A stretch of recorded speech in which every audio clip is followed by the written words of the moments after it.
Olá, sejam bem-vindos à Rádio SBOT, o podcast oficial da Sociedade Brasileira de Ortopedia e Traumatologia.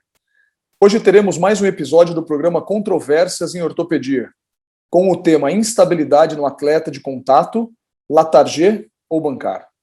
Eu sou o Dr. Maurício de Paiva Rafaeli, membro do Instituto Naeon, filiado à Sociedade Brasileira de Cirurgia de Ombro e Cotovelo, e irei conversar com o Dr. Jair Simer, que é o cirurgião de ombro e cotovelo de Vitória, do Espírito Santo, membro da Sociedade Brasileira de Ortopedia e Traumatologia e da Sociedade Brasileira de Cirurgia de Ombro e Cotovelo, e também com o Dr. Paulo Pilucci, que é cirurgião de ombro e cotovelo do IOT e o Hospital São Vicente de Paula de Passo Fundo, membro da Sociedade Brasileira de Cirurgia de Ombro e Cotovelo e da Sociedade Brasileira de Ortopedia e Traumatologia, e ele é atual membro da SET da SBOT também. Esse tema a gente pode começar a falar de várias maneiras. A gente pode falar sobre o atleta de contato e a instabilidade do seu ombro. Mas, primeiro de tudo, eu gostaria de falar com o Dr. Jair e fazer uma pergunta a ele sobre o que ele considera um atleta de contato. Bom, essa é uma definição importante, Maurício.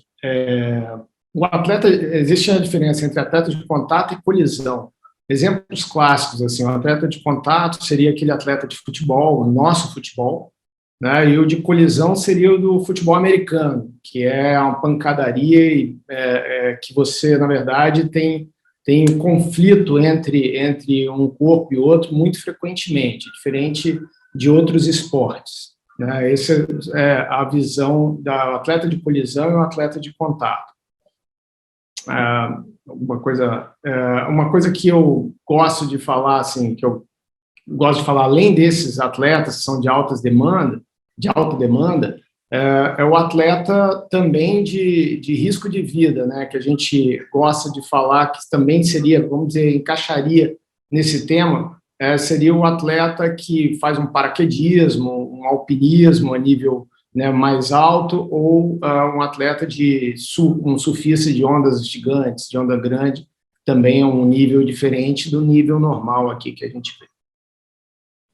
Perfeito, Jair. E, Paulo, alguma consideração que você teria de acrescentar para esse universo do atleta de contato que o Jair escreveu para a gente? Bom, eu acho que é super importante iniciar com esse debate, com essa definição. Esse foi um trabalho, uma definição que o Rice publicou, exatamente colocando que atleta de contato é aquele contato eventual, o atleta de colisão é aquele que provoca intencionalmente uma colisão, ou com outro, ou com um objeto inanimado, né? Então, a gente tem esses exemplos. E é muito diferente na literatura os resultados. Isso é importante definir para a gente falar sobre um mesmo tema. Não confundir, e tem muitos trabalhos que confundem isso na literatura, colocam tudo no mesmo bolo, né? É diferente. O atleta de contato tem uma evolução diferente do atleta de colisão propriamente dita. Assim como o Jair falou, é importante extrapolar um pouquinho para esses outros esportes que colocam a vida em risco. Cito aí também canoagem, por exemplo, de corredeira.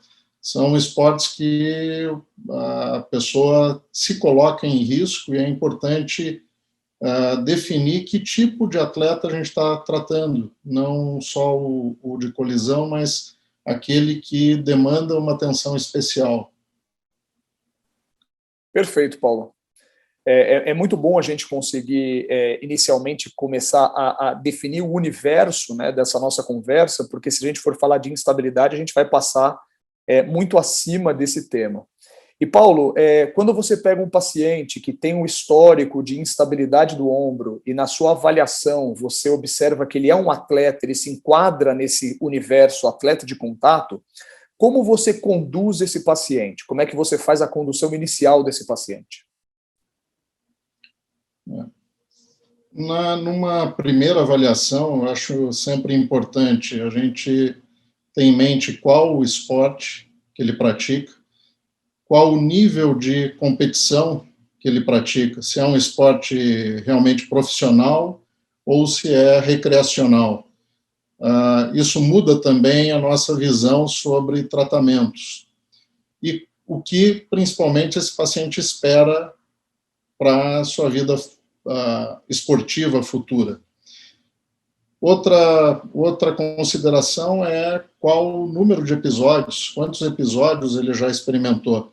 Se é um primeiro episódio ou se já tem vários episódios, uma instabilidade, uma luxação recidivante propriamente dita. Terceiro passo, avaliar qual o grau de instabilidade desse paciente, quais são as lesões associadas, para daí poder ter uma definição sobre tratamento. Perfeito. E Jair, como é que você faz as avaliações, então, através de exames complementares, quando você identifica todo esse histórico que o Paulo descreveu? Como é que você avalia em exames esse paciente para provavelmente fazer o tratamento dele? Bom, eu concordo com tudo que o Paulo descreveu aí. Eu acho que a gente tem, em primeiro lugar, assim, eu acho que a gente tem que modificar, tem que avaliar, né, o nível de atividade do paciente, se é profissional, amador, se é o amador, se é aquele cara que faz competição ou se é o cara que, né, o atleta de fim de semana. Agora, quanto aos exames, normalmente um paciente de primeiro episódio, se a gente está falando de primeiro episódio, geralmente, assim, quando ele chega, ele passou por um pronto-socorro, ele fez uma redução, ou no pronto-socorro você faz a redução do paciente, mas, assim, uma radiografia antes e depois, né, o ideal, para assegurar que não tem uma fratura antes e depois da redução, e a ressonância, né? Normalmente, quando é agudo, a ressonância você já consegue um resultado semelhante a uma artrorressonância por conta da hemartrose. E normalmente, nesses casos, você pode ter lesões ósseas, a gente sabe que as lesões ósseas estão presentes em algum grau, mesmo nos primeiros episódios, né, tanto lesão de Hill-Sachs quanto uma lesão óssea na borda anterior da glenoide, mas, via de regra, são lesões menores. Obviamente, quanto mais frouxidão também, você vai ter menos tendência a ter lesões ósseas, quanto menor o grau de frouxidão desse paciente e mais energia no trauma, uma maior chance de lesões ósseas. Quando há suspeita de uma lesão óssea ou quando há uma evidência de uma lesão óssea, tipo um bancar ósseo ou uma lesão de Hill-Sachs importante, mesmo no primeiro episódio, aí eu vou para uma tomografia para complementar a avaliação da perda óssea. Diferente da abordagem na instabilidade recidivante. Aí, geralmente, quando o paciente tem inúmeros episódios, geralmente eu faço a ressonância e uma tomografia para avaliar adequadamente se há uma perda óssea, se há uma falha óssea, uma perda óssea. Muito bom. Bom, então a gente conseguiu criar mais ou menos o universo de entender o que é o esporte de contato. A gente consegue fazer uma avaliação inicial desse paciente em relação à clínica do doente e aos exames complementares. E você acha, Jair, que, por exemplo, se o paciente for um atleta de mais função, de mais trabalho, que ele trabalhe com o esporte, a parte da temporada que ele está, ou a parte de preparo físico que ele está, tem influência na forma que você trata? Sim. Em primeiro lugar, assim, hoje eu acho que a literatura sustenta muito bem que a melhor forma de tratar um paciente atleta de baixa idade com o primeiro episódio, a melhor forma de tratar é cirúrgica, né? Uma forma mais conservadora de você evitar que lesões associadas, preferencialmente por artroscopia. Mas no caso de um atleta de contato e colisão, a gente tem que botar na balança aquela questão de qual grau primeiro, se há ou não perda óssea, porque quando há perda óssea, importante, não há dúvida, ir para o Latarjet. Mas aqui nós estamos, para ficar mais polêmico ainda, eu acho que a gente deveria estar discutindo o primeiro episódio sem uma perda óssea significativa, que é o caso da polêmica, né? Nesses casos, eu acho que a gente tem que avaliar quais as expectativas do atleta, se ele está no meio da temporada, qual o nível, né, de exigência dele, se é um profissional, o cara que ganha dinheiro com isso, né, que está preocupado em voltar, tem um time, né, pressionando empresários e tudo mais. Então, esses pacientes, você tem que procurar uma forma de tratamento, ou adiar o tratamento para o final da temporada, quando não há um comprometimento importante, um risco maior, né, um paciente que não tem uma lesão importante, você pode pensar em adiar, ou dependendo da função que ele exerce no time ou na posição que ele joga, e também procurar alternativas, e aí conversar sobre a técnica, né? O Latarjet, a gente sabe que tem um retorno, uma chance de retorno ao esporte mais rápida, uma taxa de recidiva um pouco menor, então isso influencia na decisão, né? São coisas que a gente tem que colocar na balança e discutir com o paciente. E, Paulo, além dessa parte da temporada, né, em que o paciente se encontra em relação ao seu esporte, vamos supor que o paciente ele não tenha a temporada dele e é um paciente que pratica um esporte de contato, ele tem uma instabilidade, um primo, a luxação com uma instabilidade sintomática. Como é que você considera a idade desse doente, Paulo, para criar o seu tratamento? Então, Maurício, na prática, a gente tem vários scores. Muita gente usa o ISIS Score como um balizador. E um desses itens é a idade do paciente, além do nível de competição. Quanto menor a idade, a gente sabe que mais risco há de um novo episódio. Portanto, pacientes que tenham abaixo de 25 anos, 20 anos, com um primeiro episódio, o risco de uma reluxação, de uma recidiva, é maior que 80%. Então, eu sempre falo numa frase que é: se você aceitaria um tratamento conservador que tivesse 80% de falha, ou de chance de falha, eu não aceitaria. Então, eu acho que tá bem indicado um tratamento cirúrgico para esse grupo de pacientes. Como o Jair disse, a gente tem que avaliar qual o grau de lesão que esse paciente apresenta, qual a expectativa dele, qual o tipo de esporte que ele está envolvido. Diferenciar, então, o contato da colisão. Isso é extremamente importante. Tem um trabalho bem recente, publicado esse ano, do grupo do Hospital Italiano, ali de Buenos Aires, do Max Canaleta, que ele exatamente compara esse grupo de pacientes, colisão versus contato, e em tratamento artroscópico por reparo, fazendo o reparo da lesão labral. E o que ele encontrou foi exatamente essa discrepância, uma diferença favorável para a artroscopia nos pacientes, nos esportistas de contato. Por exemplo, o nosso futebol.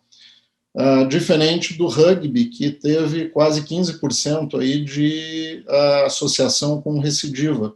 Então, nesses casos, tenderia mais ao Latarjet, mesmo num primeiro episódio, mesmo sabendo de todas as complicações que o Latarjet pode ter e que são mais desastrosas ou mais difíceis de se tratar do que uma recidiva de um reparo por banca.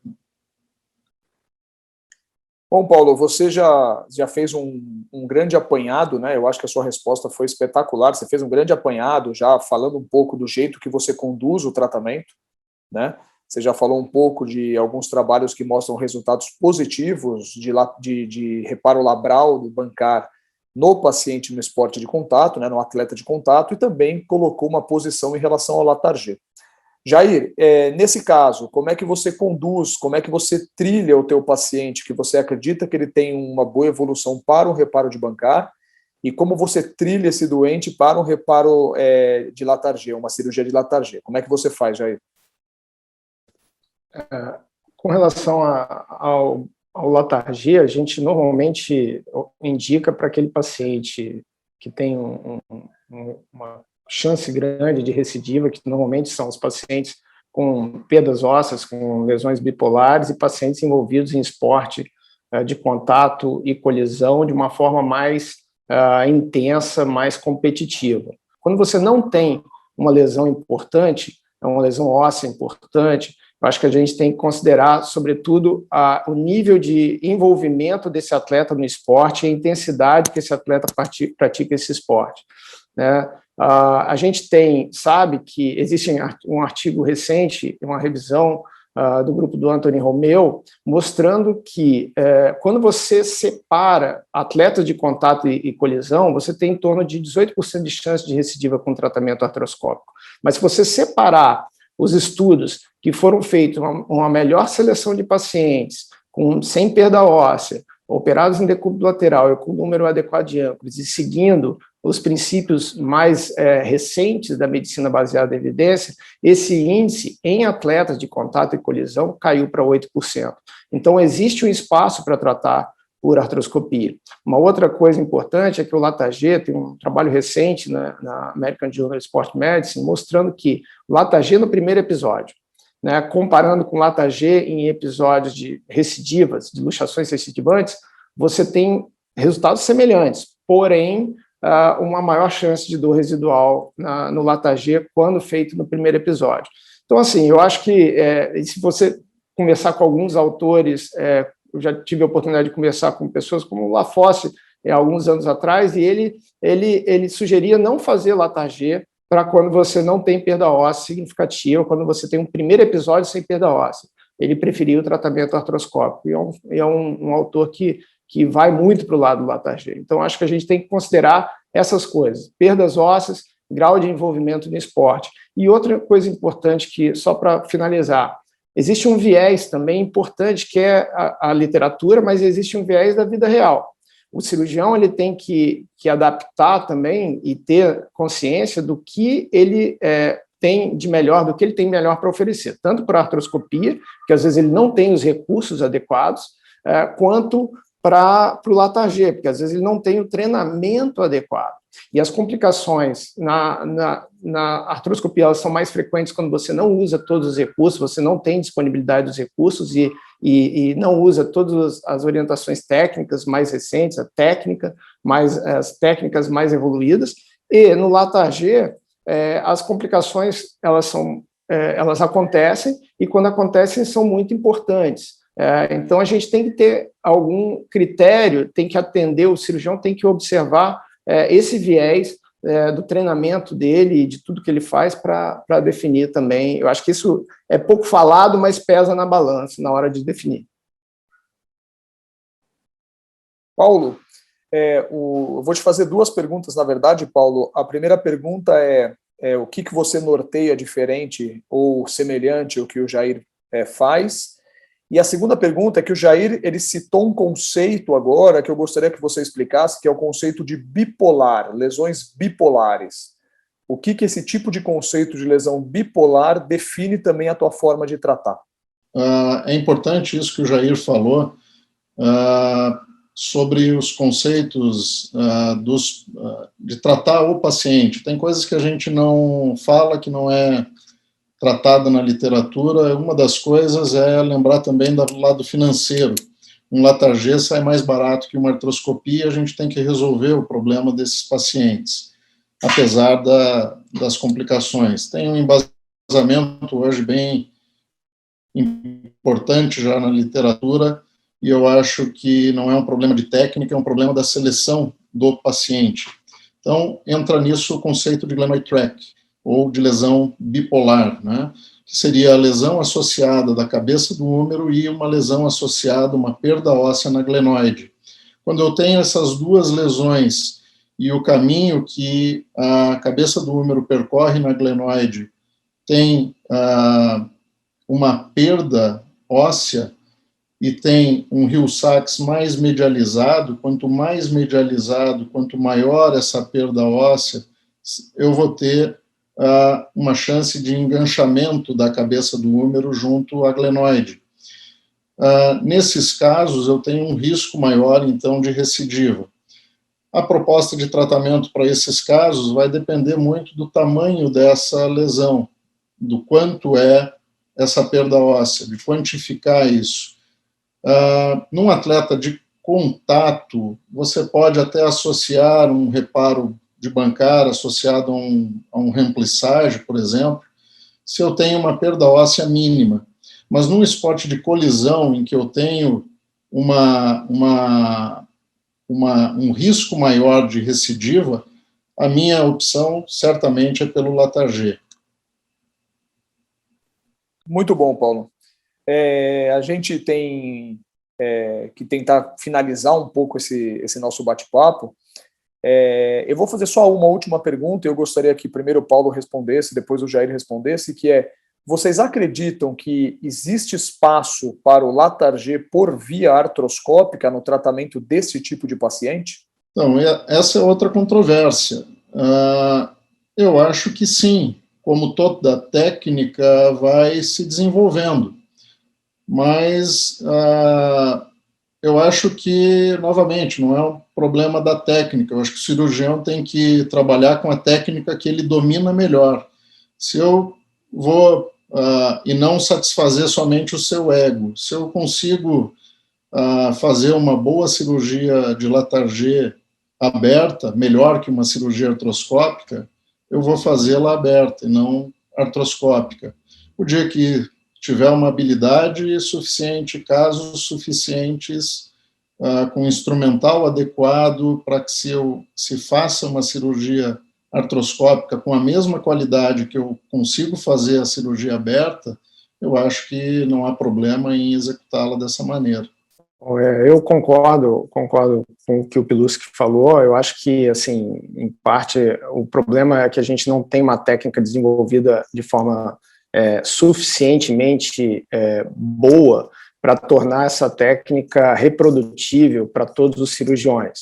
A gente tem no mundo alguns poucos cirurgiões que dominam essa técnica, que fazem bastante, mas isso está espalhado no resto do mundo, tem alguns outros nichos, porém não é uma técnica que se popularizou até agora. Por quê? Porque eu acredito que ela vai evoluir, talvez vai se modificar, né, um pouco, e novas tecnologias serão adicionadas para que esse procedimento se torne mais seguro, mais reprodutível para a maioria dos artroscopistas. Bom, eu gostaria de agradecer ao Jair, grande amigo, e ao Paulo, que é um excelente amigo que eu tenho. São dois grandes colegas na cirurgia de ombro e cotovelo, em que eu tenho a oportunidade de estar sempre junto e estar sempre participando de webinar, de podcast com vocês dois. Eu queria agradecer muito ao Paulo e ao Jair, agradecer à SBOT, e eu espero que esse podcast possa somar para tentar guiar os nossos colegas ortopedistas no tratamento do paciente com a instabilidade do ombro e o paciente no atleta de contato, para tentar guiá-lo no tratamento. Você acabou de ouvir mais um episódio da Rádio SBOT, o podcast oficial da Sociedade Brasileira de Ortopedia e Traumatologia. Não esquecendo que todas as edições estão disponíveis no site www.sbot.org.br e também nas principais plataformas de streaming. Nos vemos no próximo episódio. Até lá.